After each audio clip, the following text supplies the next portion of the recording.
আরে সালের অবস্থা তুমি দেখো, পানি ফুটতে সব নাটের গোড়া দেখো, মানে সব কটা ঘরে পানি ফুটছে নাকি? সব ঘরে। আসসালামু আলাইকুম, আমি শান্ত। আপনি আমাকে চিনবেন না, আমি উপকূলীয় অবহেলিত জনপদের ভিডিও করি। আজকে আমি আসি কয়রা উপজেলার মহারাষ্ট্র ইউনিয়ন মঠবাড়ি গ্রাম।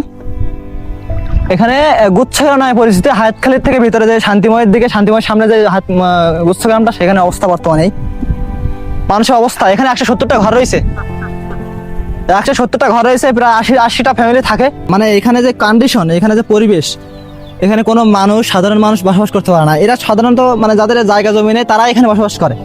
কিন্তু সেইখানে আপনার 4 বছর আগে একটা ঘর দিয়ে রাখছে। সেই ঘরটা 4-5 বছরের ভিতরে কোনোদিন কেউ, কোনো সরকারি কর্মকর্তা বা কোনো মেম্বার চেয়ারম্যান কেউ কখনো এখানে এসে একটা পরিচর্যা করে না যে আসলে এখানে মানুষ কিভাবে বেঁচে আছে। এখানে একটা পুকুর মতো হয়ে আছে, পুকুর মতো। আমি আপনার ভিডিওতে দেখাচ্ছি, মানে 4 সাইডে ওয়াল দেওয়া, মানে পানি ঢুকে বলে ওয়াল দিয়ে রাখছে, ভিতরে পুকুর। মানে বৃষ্টি হইলে ঘরে পানি এ পর্যন্ত যায়। নাকি পানি কোন পর্যন্ত যায়? ওই দাগ রই, এ পর্যন্ত পানি যায় নাকি? দাগ রই। আর মানে এই ঘর, আর মানে লোকজন এখানে থাকে না কেন? লোকজন কই গেছে? বাড়ি ঘরে গেছে তারা, যারা থাকতে না পারে। আর আমার জায়গা নেই, আমরা এই জায়গায় থাকি। তুমি অবস্থা টাস্তে দেখো, আর পানি কি পরিমাণে, তা তুমি একটু দেখো, ভাঙি চুরি গেলে রাস্তাঘাট সব আমায় করা লাগে। আর কি অবস্থা দেখো, মানে ঘরটা সব আপনাদের মানে ভেঙে চুরি গেলে আপনাদের সব ঠিকঠাক করা লাগে। আরে সালের অবস্থা তুমি দেখো, পানি ফুটতে সব নাটের গোড়া দেখো। মানে সব কটা ঘরে পানি ফুটছে নাকি? সব ঘরে। এখানে মিলা লোকজন, ও পাশে টাশে লোকজন আছে ঘরে এখানে। আর যারা, আরে ও পাশে টাশে ঘর সব বাদ কেন? থাকার পরিবেশ নেই, তো থাকতে কেন? পানি শুনিতে দেখতে যাও, পানি ওই পর্যন্ত করে আছে। পানি ভেঙে গেলে মানে এই ওয়াল ওই ভেঙে যায়। পাশে রাস্তা, এই পাশটা রাস্তাতে যাই দেখো, আমার রাস্তা বান্ধা, আর এই পোস্তা দেবা, তারপরে এই বান্ধা, আর এই পানি শুনি ওটা এই ডুবি। আইজরি মাইজরি দিন খেতে আমার কাজ করে মানে খাইতে। কোনো আপনারা কাজ খেয়ে চলেন, কিন্তু আসলে থাকার একটা জায়গা দিছে। দেখো তুমি তিন দেখলে তো বোঝা যাচ্ছে যে আসলে আর এই পর্যন্ত করে পানি ওঠে। মানে ভেঙে গেলে যখন অতিরিক্ত বৃষ্টি হয়, এই রাস্তা যেমন ভেঙে যায়, সেখন ওই পর্যন্ত করে পানি। এটা একটু কম, আরো মানুষের ঘর ধর অবস্থা খুব খারাপ। এই বারান্দা দেখলে তো বোঝা যাচ্ছে। বোঝা যাচ্ছে ওই পানি চলি ভেঙে যায়। ঠিকঠাক কত সময় পারে গাঙাতে মাটি টেনে টেনে আনা, রাস্তাতে যাই দেখো টিকে। আমরা তো দুদিন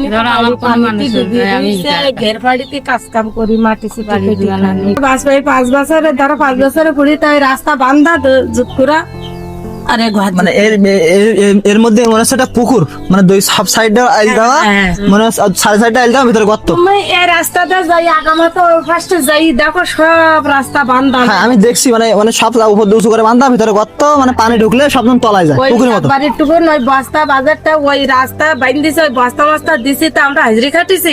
সেসব টাকা নয়, শিবার কাজ পাবো আমি দেইনি, কষ্ট করি শীতে কাজ করি। ওই শিবা কোনা থাকে ওই জায়গায় তো টাকা দেন কেন? হাজরি খাটিছি শীতে, আমরা সবাই টাকা পাবো। হাজির কাটা টাকা দেন কেন? না দিলে কি করবো, কটা দেশ। আপনারা কয়জন টাকা পান? না আমরা সবাই পাবো, মানে 20 জন না 25 জনের মতন কাজ করেছি। মহিলা কয়জনের কয়দিন হাজিরা পান? তা বাবা আমি খালি ইকলা বাবা 2100 টাকা। তো এরকম সবাই 3000, 4000, 5000 এরকম পাবে। আমি টাকা কটা দেন, গরিব মানুষ এই জায়গায় শীতকালে কি কষ্ট করি, একটু বাসা কাছা তুই কাজ করেছি পেটে করে, এই রাস্তায় কাজ করিস, ওই পাইপের খোল এসে বুঝলি যায় তো, এখন ভাটিটাই সরে গে। জোয়ারের পানিতে জানে কি? জোয়ারের পানিতে সরে না, এইটাই দেখো হাজরি মাইরি খাটে ওই উঁচু করতেছে, পানি শুনি করে বাসা আছে ছোটখাটো। এবার টিনের অবস্থা কি? পানি পড়ে নাকি ভিতরে? ওরে বাবা রে, পানি পড়ে তো আমার ঘরটা যে একটু হাঁটি দেখি আসুন, আমার অবস্থাটা কি? সব লিক হয়ে যাইতে, জঙ্গলি সব লিক হয়ে গেছে, পানি পড়ে। মানে ওই যে নাট না, ওই নাট সব ছাড়াই গেছে, আর ওই পানি পড়তেছে, আর ও পাশে ঘরের টিন উড়ে গেছে। না খাই ওই রাস্তাঘাটে আমার বানতে আসছে মহিলা মানুষ। আমি কি প্রচন্ড কষ্ট, আমার মতন কষ্ট কারণ একবার নেই। এই রাস্তা কাজ করবে, একবার ঘরে, আমার একটু একবার আশ্রয় বাইরে। নেই বলে এই কষ্ট করতেছি আমরা, বুঝছো? এই না এখানে যারা থাকে তাদের তো অবশ্যই ঘর দরজা নেই বলে তো এখানে থাকে, কিন্তু এখানে তো সরকারের একটা জায়গা অবশ্যই।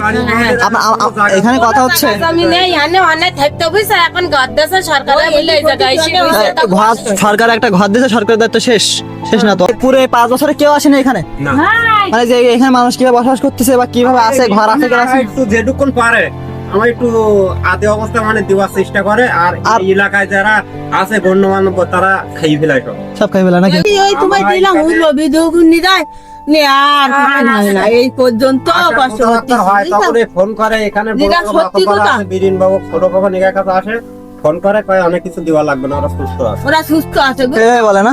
এইভাবে বলি আমাকে আমি নির্যাতন একটা- করতেছে। তারপর নামাই আনতে তুলে দিতে পারি, ওরা ঘের করতে পারে হ্যাঁ বিষয়টা বুঝি না। ওকে আমি মারাক পুরো চেষ্টা করে গুস্তু গ্রাম নেই, ও চেষ্টা আছে। নিম্বার আমার জন্য ভালো ইয়ে করে, কিন্তু এই যে পাপটি কারোর আছে না, এরাই আমি তুলে দিবার চেষ্টা করে। তো আমরা যাবো কোথায় বাবা কম, আমার কোন জায়গায় আচ্ছা নেই। এই জায়গা যতই বাড়িতে দেওয়ার চেষ্টা করুক না কেন, গোড়া হলো আমাকে মানে এখানে যদি অনুদান টনুদান কিছু দেয় বা আপনার ঠিকঠাক করার দেয়, তাহলে বাজারটা তো আসে, তাও মানে মানুষ খাই ফেলে। মানুষ খাই ফেলে না, মাসে খাইলে না, গোড়ার তো বাধা আছে, ঝাড়খণ্ডের ভিতরে ঢোকার নিষেধ।